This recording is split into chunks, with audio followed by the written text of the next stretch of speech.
मन में कोई का भी कमी का संस्कार अपनी शुभ भावना को कम नहीं करे। उसका संस्कार तो ढीला है, लेकिन वह इतना तो पावरफुल है जो आपकी शुभ भावना को कम कर लेता है।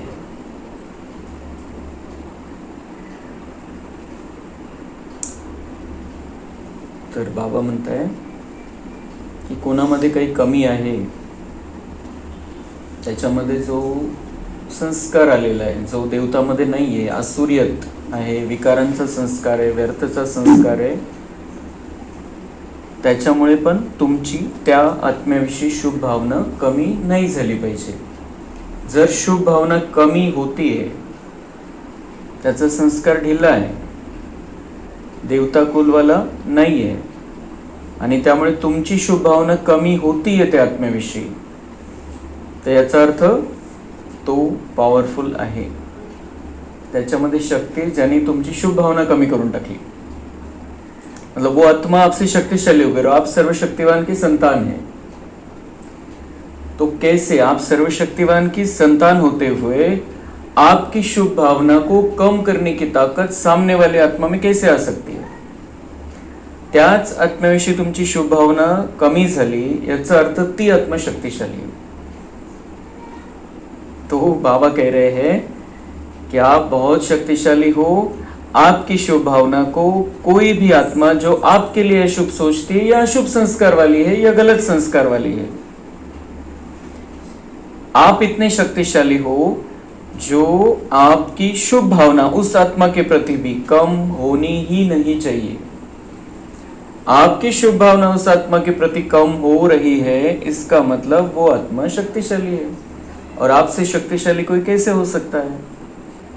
आप तो सर्वशक्तिवान की संतान हैं, सर्वशक्तिवान की सर्व शक्तियां आपके साथ में है। मतलब अगर आपकी शुभ भावना कम हो रही है, इसका मतलब आप में वो शक्ति, आपने उसको प्रैक्टिकल में नहीं लाया है। सर्वशक्तिवान की संतान होते तर बाबा म्हणतात कोणी कसंही असू द्या, तुमची शुभ भावना कमी नाही झाली पाहिजे कोणाविषयीच। इसलिए जैसे ब्रह्मा बाप ने क्या नहीं देखा, क्या नहीं किया, जिम्मेवार होते, फिर भी अंत में शुभ भावना, शुभ कामना के 3 शब्द सभी को शिक्षा देके गए। उन्होंने कुछ नहीं देखा बच्चों का, कुछ गलत नहीं देखा, कुछ उनके प्रति व्यर्थ संकल्प नहीं चलाए जब थे तब भी, और जाते जाते भी ब्रह्मा बाबा ने शुभ भावना और शुभ कामना के 3 शब्द देके गए सबको कि बच्चे निराकारी, निर्विकारी, निरहंकारी भव। तो ये बच्चों के प्रति ब्रह्मा बाबा की शुभ भावना थी, अंतिम शुभ भावना, अंतिम उस साकार देह में रहते हुए शुभ भावना। 3 शब्द याद है ना? स्वयं भी निराकारी, निरहंकारी, निर्विकारी, इसी स्थिति में अव्यक्त बने। ऐसे शब्द नहीं, बाबा ने कहा कि उन्होंने वो जीवन जी के दिखाया, तसं त्यांचं जीवन होतं, निराकारी, निरहंकारी आणि निर्विकारी, आणि त्या स्थितीमध्ये ते अव्यक्त बनले। उस देह को उन्होंने छोड़ा और अव्यक्त हो गए, फरिश्ता बन गए। किसी को भी कर्म भोग की फीलिंग नहीं दिलाई, किसी को समझ में ही नहीं आया कि उनका कर्म भोग चल रहा है। अंदर से शरीर को तकलीफ थी उनको, लेकिन किसी को ये समझने ही नहीं दिया उन्होंने कि कोई तकलीफ है। सारा कारोबार उन्होंने लास्ट तक निपटाया, जो उनको करना था वो सब कुछ करके वो आत्मा शरीर छोड़ के गई, लेकिन अंदर ही अंदर अंतिम कर्म भोग की यातना अंदर ही अंदर हो रही थी उनको। पण बाबा म्हणतात त्यांनी समजूच दिला नाही कोणालाच। मतलब अंदर से तकलीफ थी लेकिन बाहर दिखाई नहीं दे रही थी, इतना उनका वो फरिश्ता रूप हो गया था। किसी ने समझा कि कर्मभोग समाप्त हो रहा है, क्या हो गया? अव्यक्त हो गया। ऐसे ब्रह्मा बाप समान फरिश्ता भव का वरदान जो बाप ने करके दिखाया, फॉलो ब्रह्मा बाप।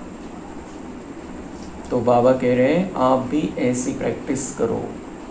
वो भी उसी स्थिति में रहते रहते ऐसे चले गए, किसी को समझ में ही नहीं आया कि अभी बाबा जाने वाले हैं। भले उनको अंदर से महसूस हो रहा था कि अभी समय हो गया है, बाबा बुला रहा है, लेकिन दूसरों को उन्होंने वो फीलिंग दिलाई ही नहीं। इतकं सगळं कारोबार उभा केला, इतकं सगळं साम्राज्य उभं केलं बाबांचं, त्याला सोडून जाताना किंचित सुद्धा संकल्प नाही। ते जाणवलं सुद्धा नाही कोणालाच कि इनके जाने का समय हो गया है अभी। इतना वो फरिश्ता स्थिति उनकी थी, इतने वो उपराम हो गए थे। जैसे आप कहते हो मेरा बाबा, तो बाप क्या कहते हैं? मेरे बच्चे हैं। ऐसी शुभ भावना आपस में परिवार की भी होना आवश्यक है। हम कहते हैं मेरा बाबा और बाबा कहते हैं मेरे बच्चे, तो हम परिवार में आ गए, बाबा के परिवार के हो गए। तो ऐसे ही बाबा कह रहे हैं आपका ब्राह्मण परिवार, इसमें भी ये शुभ भावना आपस में होनी चाहिए। यहाँ पर सब समान है, हम सब बाबा के बच्चे हैं, कोई यहाँ का बॉस नहीं है। बॉस है तो सिर्फ बाबा है। तो ये परिवार की भावना बाबा कहते हैं आपस में होनी चाहिए।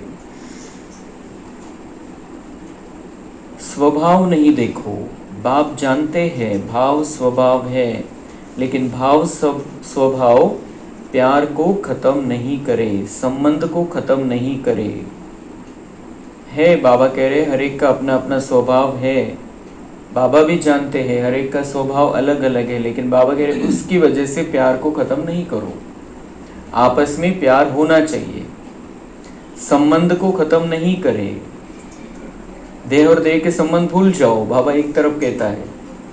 और क्या कह रहे हैं? संबंध को खत्म नहीं, म्हणजे कॉन्टॅक्ट संपूर्ण कैसा है, काही स्वभाव पटत नहीं, देना घेना नहीं है, ऐसा नहीं। कांटेक्ट में रहना है, प्यार की आपस में लेन देन करनी है, स्नेह का संबंध रखना है। कार्य को सफल कम करे, यह राइट नहीं।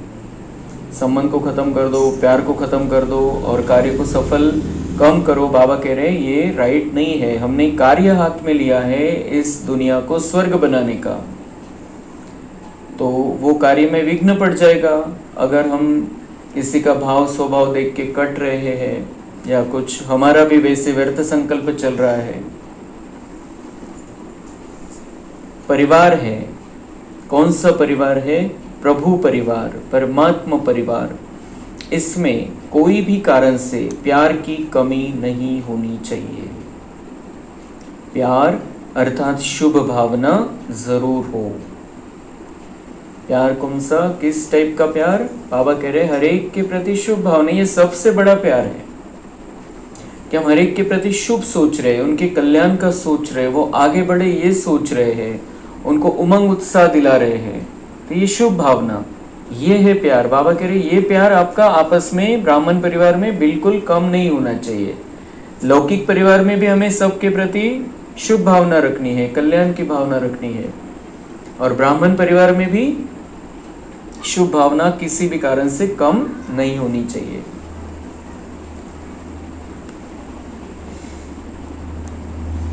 कैसा भी है, परमात्मा परिवार है। जिसने माना कि मैं प्रभु परिवार का हूं, तो परिवार अर्थात प्यार। बाबा म्हणते हैं जिसने माना मैं इस परिवार का हूं, जिसने माना मैं बाबा का बच्चा हूं, तो बाबा कहते हैं उसको आपसे प्यार मिलना चाहिए। अगर परिवार में प्यार नहीं तो परिवार नहीं। यह परमात्मा परिवार एक का एक समय ही होता है। इतना बड़ा परिवार परमात्मा के सिवाय और किसी का हो ही नहीं सकता। कितना बड़ा परिवार है हमारा। सारी दुनिया, सारा विश्व, हम कहीं भी जाते हैं, किसी भी सेंटर पे जाते हैं, यहाँ देश से विदेश में भी चले जाए, हम यही मानते एक दूसरे को देखते हुए मेरे परिवार का है, मेरे बाबा का बच्चा आहे. अनोळखी वाटतच नाही आपल्याला. मधुबनमध्ये इतके कुठले कुठले येत असतात भाई बहिणी, कोणालाही भेटलं, कोणालाही पाहिलं तर असं आपल्याला वेगळं काहीच फिलिंग येत नाही. सब अपने लगते हैं. जसं आता कोणाच्या लग्नामध्ये गेलं, कोणत्या प्रोग्राममध्ये गेलं, जे ओळखीचे त्यांनाच फक्त आपलं हे आपलं आहे असं वाटतं, ओळखीचं आहे. पण बाकीच्यांचं काही वाटतच नाही आपल्याला, फीलिंगच येत नाही काही. लेकिन मधुबन में हम जिनको भी देखते हैं ऐसा लगता है मैं इसको पहले कभी मिला हूं और मेरे परिवार का है, बाबा का बच्चा है. तो बाबा कह रहे ये बहुत बड़ी विशेषता है कि कहीं भी जाओ आपको ये परिवार की फीलिंग आती है. और इतना बड़ा परिवार है बाबा का, सारे विश्व में फैला हुआ.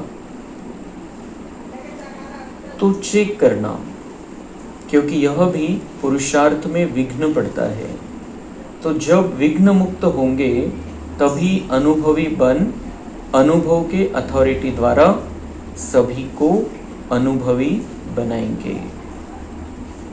तो वही बाबा मेन उसी लाइन पे आ रहे हैं कि आपको अनुभवी बनना है, विघ्नों से मुक्त होने का भी अनुभव करना है. विघ्न तो आएंगे बाहर से, परिस्थितियाँ आएंगी, व्यक्ति कुछ करेगा, कुछ बोलेगा, कुछ होगा, कुछ बीमारी आएगी, कुछ तकलीफ होगी, कोई निंदा होगी, कोई स्तुति करेगा, कोई अपमान करेगा. आपकी स्थिति एक रस होनी चाहिए. ये अनुभव बढ़ाते जाएंगे हम, तो वो दूसरों को भी अनुभवी बना सकेंगे. उसको उनको भी हम बता सकेंगे, या उनके भी समझ में आ जाएगा कि इनके सामने भी प्रॉब्लम आते, लेकिन ये कितने स्थिर है, कितने शांत है, कितने ये शक्तिशाली है, ये डिस्टर्ब ही नहीं होते हैं, ये हलचल में नहीं आते हैं, ये परेशान नहीं होते हैं. तो बाबा कहते हैं विघ्न आप पर भी आएंगे, विघ्न दुनिया वालों पर भी आएंगे, लेकिन आपके सामने जब विघ्न आते तब उसको कैसा आप हैंडल करते हो, इससे उनको सिखाओ. आप अनुभव करो कैसे हैंडल करना है, वो अनुभव दूसरे देखेंगे, वो भी सीखेंगे. तो हमें चाहे कोई अच्छा कहे न कहे, किसी को अच्छा लगे न लगे, हमको बहुत अच्छी रीति से हर बात को हैंडल करना है, हर विघ्न को हैंडल करना है. अच्छा, चारों ओर के बच्चों को बाप दादा देख देख खुश हो गीत गाते हैं, वाह बच्चे वाह. हर बच्चे के दिल में बाप है और बाप के दिल में हर बच्चा है. तो देश विदेश के सभी बच्चों को बहुत बहुत दिल का प्यार और याद स्वीकार हो. और विशेष ऐसे विशेष बच्चों को नमस्ते. हम रूहानी बच्चों का रूहानी बाप दादा को याद प्यार, गुड मॉर्निंग, गुड नाइट, नमस्ते, वाह बाबा वाह, शुक्रिया बाबा शुक्रिया. वरदान है, नॉलेज की लाइट द्वारा पुरुषार्थ के मार्ग को सहज और स्पष्ट करने वाले फरिश्ता स्वरूप भव. नॉलेज की लाइट द्वारा पुरुषार्थ के मार्ग को सहज और स्पष्ट करने वाले फरिश्ता स्वरूप भव. फरिश्तेपन की लाइफ में लाइट और माइट दोनों ही स्पष्ट दिखाई देती है, लेकिन लाइट और माइट रूप बनने के लिए मनन करने और सहन करने की शक्ति चाहिए. मनसा के लिए मनन शक्ति और वाचा कर्मना के लिए सहन शक्ति धारण करो. फिर जो भी शब्द बोलेंगे, कर्म करेंगे, वह उसी के प्रमाण होंगे. अगर यह दोनों शक्तियां हैं तो हर एक के लिए पुरुषार्थ का मार्ग सहज और स्पष्ट हो जाएगा. तो पुरुषार्थ का मार्ग हमको सहज और स्पष्ट करना है. सहज और स्पष्ट. पुरुषार्थ सहज झाला पाहिजे आणि कसं करायचंय त्याची स्पष्टता पाहिजे आपल्याला. सहज आणि स्पष्ट कसं चालायचं या मार्गावरती. मार्ग सहज वाटला पाहिजे आणि मार्ग स्पष्ट दिसला पाहिजे, समजला पाहिजे, जाणवलं पाहिजे, त्याच्यावरून आपल्याला चालायचं. तो उसके लिए बाबा कह रहे हैं कि आप में दोनों शक्तियां चाहिए. दोनों शक्तियां.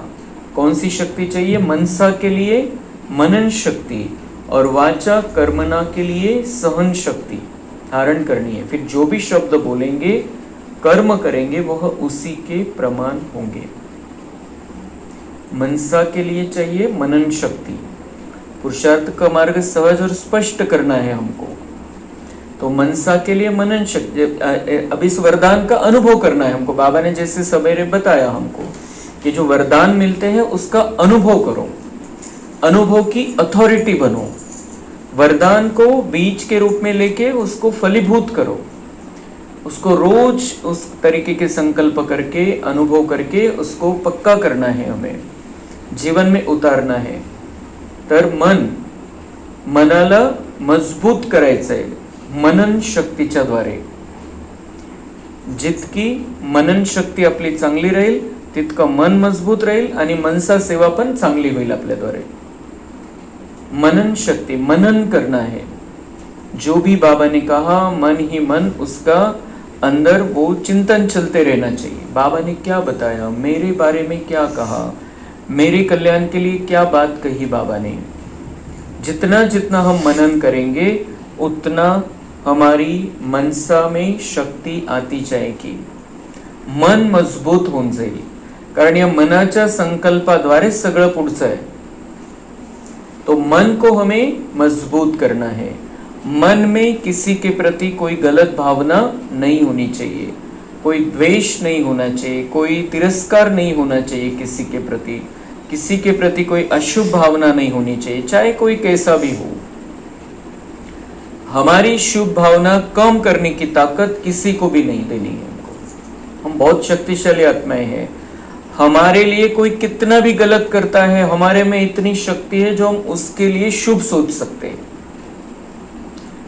अगर हमारा अशुभ चिंतन चलता है किसी के भी प्रति, तो मन की ताकद कम हो जाएगी. कोणाविषयी अशुभ विचार करतोय आपण, त्याचं वाईट व्हावं, त्याला अद्दल घडावी, त्याला अक्कल यायला पाहिजे, असा जर विचार आपण करतोय तर आपल्या मनाची ताकद कमी होते. आणि जेव्हा आपण विचार करतो की याचं कल्याण व्हायला पाहिजे, ये बाबा का बन जाए, अपना और बहुत अच्छा पक्का बच्चा बन जाए, बाबा का भाग्य बना ले, तो उसको भी अच्छे वाइब्रेशन जाएंगे और हमारी भी शक्ति बढ़ेगी, मन की शक्ति बढ़ेगी. तो मन की शक्ति जितनी बढ़ेगी उतना हमारा मनन अच्छा होगा. जितना हम मनन करेंगे उतना मन की शक्ति भी बढ़ेगी. दोनों कनेक्शन है. तो मन के लिए चाहिए मनन शक्ति और वाचा कर्मणा के लिए सहन शक्ति धारण करनी. जो भी शब्द बोलेंगे, कर्म करेंगे, वह उसी के प्रमाण होंगे. सहन शक्ति चाहिए वाचा और कर्मणा, दोनों के लिए सहन शक्ती चाहिए. जैसे कोणी काहीतरी बोललं आपल्याला, आपल्या मनासारखं नाही झालं, एक तर मनन शक्ती आहे आपल्यामध्ये, आपल्याला क्लिअर आहे, मनाची ताकद आपण वाढवून घेतलेली आहे, तर मनाने आपण मजबूत राहू, ठीक है, इसका पार्ट है. फिर वो अगर हो गया तो फिर हम वाचा में नहीं आएंगे, त्याला काही बोलणार नाही आपण, सहन नाही झालं म्हणून वाचा में नहीं आएंगे. और फिर कर्म में हम ऐसा डिस्टर्ब नहीं दिखेंगे किसी को, डिस्टर्ब झालो यानी असं केलं म्हणून. हमारी स्थिरता को हिलाने की ताकत हमें किसी को भी नहीं देनी है. सहन नहीं किया मतलब हमको गुस्सा आ गया, हम डिस्टर्ब हो गए, हम परेशान हो गए, हम उसको गलत बात कर रहे हैं उसके साथ, और वही सहन किया इसका मतलब हम स्थिर है, शांत है, अंदर ही अंदर बाबा से हमने कनेक्शन जोड़ लिया, उस आत्मा को शांति दे रहे हैं. भले ही वो आत्मा हमारी शांति कैच करे न करे, लेकिन हमने यहाँ पे तो शांति निर्माण कर ली अपने अंदर. तो वाचा के लिए और कर्मणा के लिए सहन शक्ति धारण करनी. फिर कर्मणा में भी सहन शक्ति ऑटोमेटिक आ जाएगी, वाचा में आएगी तो, और मनसा में मनन शक्ती जितनी बढ़ेगी उतनी सहन करणे की शक्ती भी हमारे अंदर आएगी. तर ही सहन शक्ती आपल्याला वाढवायची, मनन शक्ती वाढवायची, सहन शक्ती वाढवायची आहे. मग पुरुषार्थाचा मार्ग स्पष्ट होईल आणि सहज होईल. क्योंकि हम कभी कभी सहन नहीं कर पाते हैं तो डिस्टर्ब हो जाते हैं, तो फिर पुरुषार्थ सहज कैसे लगेगा? पुरुषार्थ सहज वाटणारच नाही आपल्याला सहन नहीं झालं तर. तो सबसे पहले तो बाबा महत्व देता है सहन शक्ति को. सहन करना आना चाहिए, क्योंकि यहाँ पे वैसी बातें आती रहती है, बहुत बातें आती रहती है. अगर हमारे अंदर सहन शक्ती है, कुछ भी सहन नहीं होगा हमको, काहीच नाही चालणार. मग कसं पुरुषार्थ होईल सहज? आणि पुरुषार्थाचा रस्ता कसा स्पष्ट होईल? सहन करना आना चाहिए हमको, सहन शक्ति को बढ़ाना है.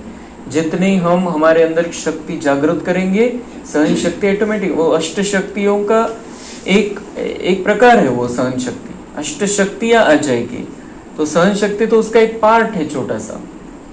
सहन करना हमको बहुत आराम से आ जाएगा.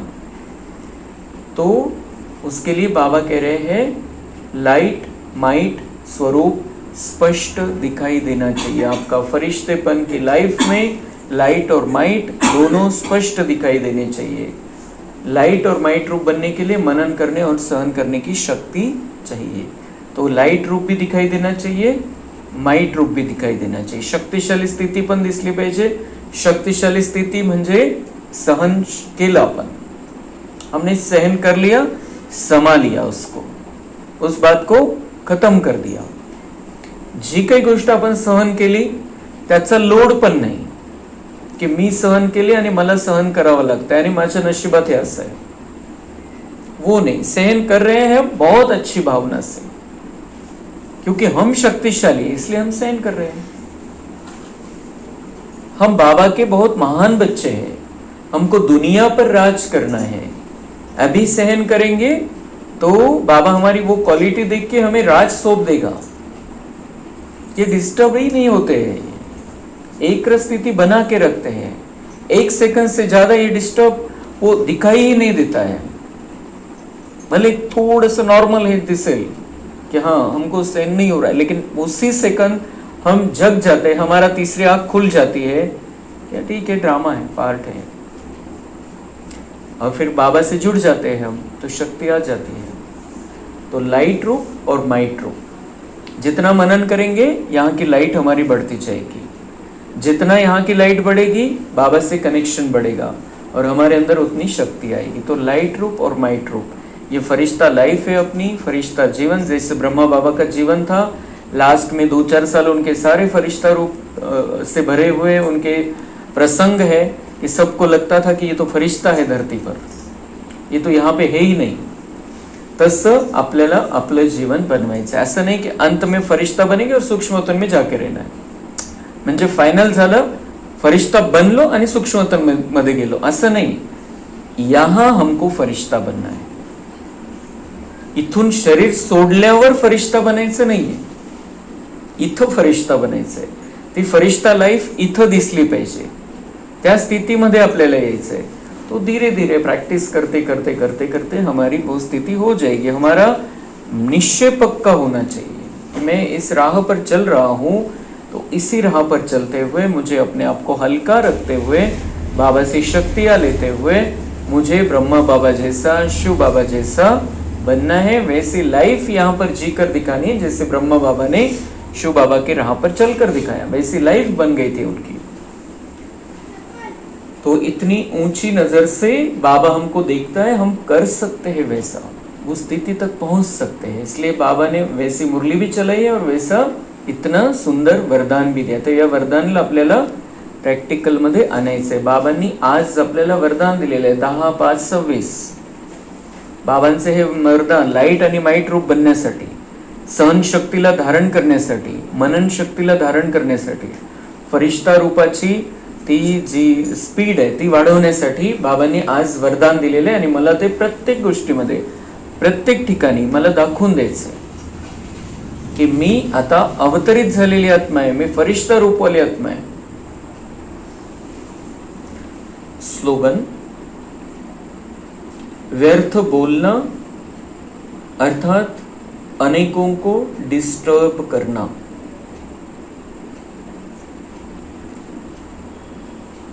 काम भी बोलना है हमको, काम का बोलना है, मीठा बोलना है, सत्य बोलना है, सोच समझ कर बोलना है, व्यर्थ नाही बोलना आहे।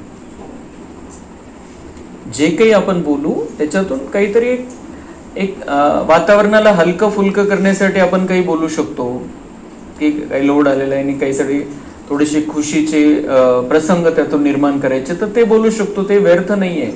पण कोणाचाही विकारांचा काही संकल्प चालला आपल्यामुळे किंवा ते डिस्टर्ब झाले त्यामुळे, तसं आपल्याला टाळायचंय तसं बोलणं। की वो जाके फिर इथं आपण काहीतरी बोललो, इथं त्यांना नाही कळालं, पण घरी गेल्यावर कळालं त्यांनी काय काय बोलले ते, ऐसा क्यों बोले उन्होंने, ऐसा क्या हुआ, ऐसा क्यों बोलते रहते ये। हमारे बारे में कोई व्यर्थ नहीं चलना चाहिए। अगर कोई हमारे से मिलके अपने घर पे जाए, शांति से बैठे या किसी से बात करे हमारे बारे में, तो बात यही निकलनी चाहिए कि वो कितना अच्छा बोलते, कितना मीठा बोलते, कितना अच्छे शुभ भावनाएं रहती है, यही होना चाहिए। घर पे जाके वो ये न बोले या किसी को हमारे बारे में ये न बोले कि वो क्या बातें करते रहते ऐसे। तो कोई भी हमारे बोलने की वजह से अगर उसका कोई व्यर्थ चल रहा है, वो डिस्टर्ब हो रहा है, ऐसा बोलना हमको नहीं बोलना है। ये मुख अब बाबा का है, ये मुख कमल है, इसमें से पत्थर नहीं निकालने चाहिए, अब इसमें से फूल ही बरसने चाहिए। अव्यक्त इशारे। आप बच्चे मास्टर प्रकृतिपति हो, इस प्रकृति के खेल को देख हर्षित होते रहो। चाहे प्रकृति हलचल करे, चाहे प्रकृति सुंदर खेल दिखाए, दोनों में प्रकृतिपति आत्माएं साक्षी हो, खेल देखती और खेल में मजा लेती है, घबराती नहीं है। इसलिए बाप दादा तपस्या द्वारा साक्षीपन की स्थिति के आसन पर अचल अडोल स्थिर रहने का विशेष अभ्यास करा रहे हैं। बाबा कह रहे हैं कि आप प्रकृतिपति आत्माएं हो, इस प्रकृति के खेल को देख हर्षित होते रहो। बाबा म्हणतात हे निसर्गाचे 5 तत्व, त्यांचा खेळ आता चालू आहे आणि हा खेळ खेळत असताना ते कोणत्याही प्रकारचं काहीही होईल, निसर्गाचे 5 तत्व काही गडबड करतील कधी आणि कधी सुंदर खेळ दाखवतील। दोनों ही बातें होने वाली, दोनों का समय आ गया है अभी। हाहाकार भी एक तरफ, जय जयकार भी एक तरफ। प्रकृति विनाश का भी कार्य करेगी, एक तरफ सफाई का भी कार्य करेगी। तो बाबा कह रहे कभी प्रकृति सुंदर खेल दिखाएगी, कभी हलचल वाला खेल दिखाएगी, कुछ गड़बड़ करेगी, कुछ न कुछ सफाई की प्रोसेस रहेगी उसकी। तो दोनों में आप प्रकृतिपति आत्माएं हो, आप प्रकृति के मालिक हो, निसर्गाच्या 5 तत्वांचे तुम्ही मालक आहे। आपली स्थिती बिघडली म्हणून हे निसर्गाचे 5 तत्व बिघडलेले। आपली स्थिती सतयुगामध्ये चांगली होती म्हणून हे निसर्गाचे 5 तत्व एकदम व्यवस्थित सगळं त्यांचं जे काही कर्तव्य आहे या सगळ्या सृष्टी ड्राम्यामध्ये, ते कर्तव्य खूप चांगल्या प्रकारे बजावत होते ते। म्हणजे जेव्हा जितकं ऊन पाहिजे तितकं, जितका पाऊस पाहिजे तेवढा, जशी हवा पाहिजे सुंदर वातावरण निर्माण करण्यासाठी तेवढीच हवा, तिथलं जे टेम्परेचर कायमचं राहणार होतं, उन्हाळा पावसाळा हिवाळा असं काही तिथं हे नाही, जेव्हा लागेल तेवढ्या पुरतं ते यायचं तिथं, पाऊस ऊन थंडी। आणि जे वातावरण आहे टेम्परेचर जवळपास 22 ते 20 अशा दरम्यान, जे आजचं आपण मोजमाप करतो त्यानुसार, की जास्त गर्मी पण नाही जास्त थंडी पण नहीं। तो क्यों था वो वातावरण, क्यों था वैसा? क्योंकि हम प्रकृतिपति आत्माएं, यहाँ का वातावरण हमने बहुत शुद्ध बना लिया था। अंदर का वातावरण हमारा बहुत शुद्ध था, स्वच्छ था, कोई इधर डिस्टर्बेंस नहीं था, आपलं कधी तिथं तापमान वाढत नव्हतं, गरम नाही व्हायचो तिथं, आपण थंड होऊन बसायचो नाही, एकदम आपली एकरस स्थिती होती. म्हणून निसर्गाचे 5 तत्व पण आपल्याला जे जसं आपल्यासाठी आवश्यक आहे तशा स्थितीमध्ये होते. तर म्हणून बाबा म्हणतो की तुम्ही प्रकृतीचे मालक आहे. तुम्ही बिघडले द्वापरपासून आणि हे तत्व पण बिघडायला लागले. तमोप्रधानता जास्त वाढली म्हणून हे प्रकृतीचे 5 तत्व पण अति तमोप्रधान झाले. तो इसलिए बाबा कह रहे हैं आप इस प्रकृति के मालिक हो, उसकी वजह से आपने डिस्टर्ब नहीं होना है. आपकी वजह से उसकी हालत ये हो गई है, आप अब उसके प्रभाव में नहीं आना. निसर्गाचे 5 तत्व काही करत राहतील, त्यांच्या प्रभावामध्ये नहीं राहायचे. साक्षी होऊन खेळ बघा तुम्ही. जो कोई भी सीन अभी यहाँ से आगे आएंगे, बाबा कह रहे साक्षी होके देखो. कहीं आग लग रही है, कहीं भूकंप हो रहा है, कहीं बारिश ज्यादा हो रही है, कुठं सुनामी आलेली आहे, कुठं वादळ आलेलं आहे, कुठं काय किंवा कुठं खूप सुंदर दृश्य दिसेल आपल्याला, वो भी होगा. वो किस तरीके के सुंदर दृश्य अभी विनाश के समय में दिखाई देंगे वो तो हमको नहीं पता है, लेकिन बाबा कह रहे दोनों भी दृश्य दिखाएगी प्रकृति. तो उसमें बाबा कह रहे हैं ज्यादा खुश भी नहीं होना, और जो परेशानी के सीन होंगे उसमें दुखी भी नहीं होना. साक्षी होके अभी हमें संगम युग में साक्षीपन की स्थिति पर स्थित होना है. उस आसन पर बैठकर इस सारे खेल को देखना है. तो फिर अचल अडोल और स्थिर हम रहेंगे. नाही तो हलचल में. आणि आपण एखादं दृश्य बघून जर खूप खुश झालो, आपण खूप खुशी जाणवायला लागली, आपल्याला खूप आनंद झाला, तेच मग एखादं विनाशाचं दृश्य येईल तर मग ते खूप जास्त अंतर होऊन जाईल की इतकं चांगलं आणि इकडे इतकं खराब, तर ते सहन नाही होणार. म्हणून बाबा म्हणतात जरी तुम्हाला खूप चांगलं दृश्य जरी दिसलं, खूप चांगलं केलं जरी या 5 तत्वांनी, तरी तुम्ही जास्त खुश नका हो इथं, कारण तुम्हाला मग ते जास्त खराब ज्या वेळेला करतील ते सहन नहीं होना. इसलिए सब स्थिति में हमें समान रहना है. एक रस स्थिति हमें अपनी बना के रखनी, अंदर ही अंदर हर बात में खुश रहना है. किसी बात के कारण खुश होने की जरूरत नहीं है. स्पेशल कायम खुशच राहायचं आहे आपल्याला. स्पेशल खुशी कशामुळे नहीं पाहिजे आपल्याला, सदा खुश रहना है. तो फिर ये अचल अडोल हमारी स्थिति बनती जाएगी, बढ़ती जाएगी, हम आगे बढ़ते जाएंगे. अच्छा, ओम शांति. अब ये साइलेंस के पॉइंट और कभी